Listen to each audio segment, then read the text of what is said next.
शहदादकोट की शहरी इस जदीद दौर में भी गैस जैसी नेमत से महरूम हैं, जबकि शहर के मुख्तलिफ मोहल्लों में गैस की जगह पाइपों से गटर का गंदा पानी निकलना मामूल बन गया और ऐसे में गैस इंतज़ामिया मुकम्मल खामोश।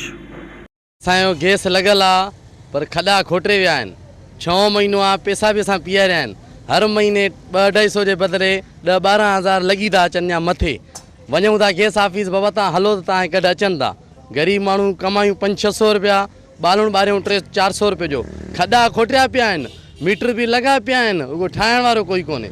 सरकारी मार खाई खाई खाई हे थी पिया आहिनि। बाक़ी असां ग़रीबनि जो इहो नथा सोचनि जा हिननि खे गैस आणी ॾियूं, कोई हुननि खे हुनजी ॻाल्हि आहे की पाणी थो अचे उहो असां हुननि जो ख़तमु कयूं गैसनि मां। शहदादकोट जो गैस ऑफिस आहे, उते त जॾहिं बि जंहिं कम जे लाइ वञूं त चवंदा बाबा असांखे कुझु मथो रिलीफ मिले त असां तव्हांखे ॾियूं न, असांखे त को रिलीफ मिले ई नथो। 12 यूनिट हलियल मुंहिंजा घर जा 12 यूनिट हलियल, बिल आयो आहे 7000 रुपया। त मां जॾहिं बिल खणी वियो आहियां उते त बाबा 7000 मुंहिंजो बिल छो आयो आहे?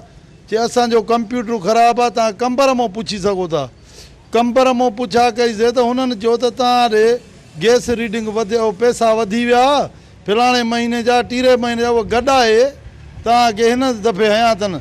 हाणे 7000 जो मां ॾे बिल आयो, मूंखे फालेज थी वियो आहे अधरंग, सोचे सोचे शुगर ऐं अधरंग थी वियो। हाणे ॿुधाए जॾहिं मासां इहो अशर आहे गरीब माण्हू सां, शहर जो समाजी माण्हू, सुञातल ॾिठल माण्हू, मासां इहो ज़ुल्मात जेके असां कोई हेठि हूंदा उन्हनि सां छा अशर आहे? जॾहिं बि गैस हलाए त गैस जे बदिरां नाली जो पाणी थो अचे चुल्हनि में, कंप्रेशर हलाए त नाली जो चुल्हनि में पाणी मीटर में ईअं थो हले जीअं बाक़ाइदा वॉशिंग मशीन थी हले। नाली जो गडरनि जो पाणी ईअं थो हले, छो जो गडर, गैस लेन, वाटर सप्लाई लेन, नाली सभु पाण में गॾिजी विया आहिनि। मुसीबत इहा आहे त असांजे शहदादकोट जे गैस ऑफिसरनि खे उन्हनि खे को रिलीफ ॾिनो वञे। इहा उमेदु आहे त सरपंच आला असांजो शहर जा मालिकनि थोरो सुजाॻ थियनि, ख़ुदा करणु निंड न कनि। निंड कंदा त असां गरीब कुचलजी वेंदासीं, असां तबाह थी वेंदासीं। शहरियों का गैस के हवाले से वशनु से बात करते हुए मजीद कहना था कि गैस इंतज़ामिया की अदम तवज्जोही और लापरवाही के बायस एक तो हमें गैस का प्रेशर कम मिलता है और दूसरी बात यह कि गैस की पाइप लाइनों में गैस की जगह गटरों का गंदा पानी निकल आता है।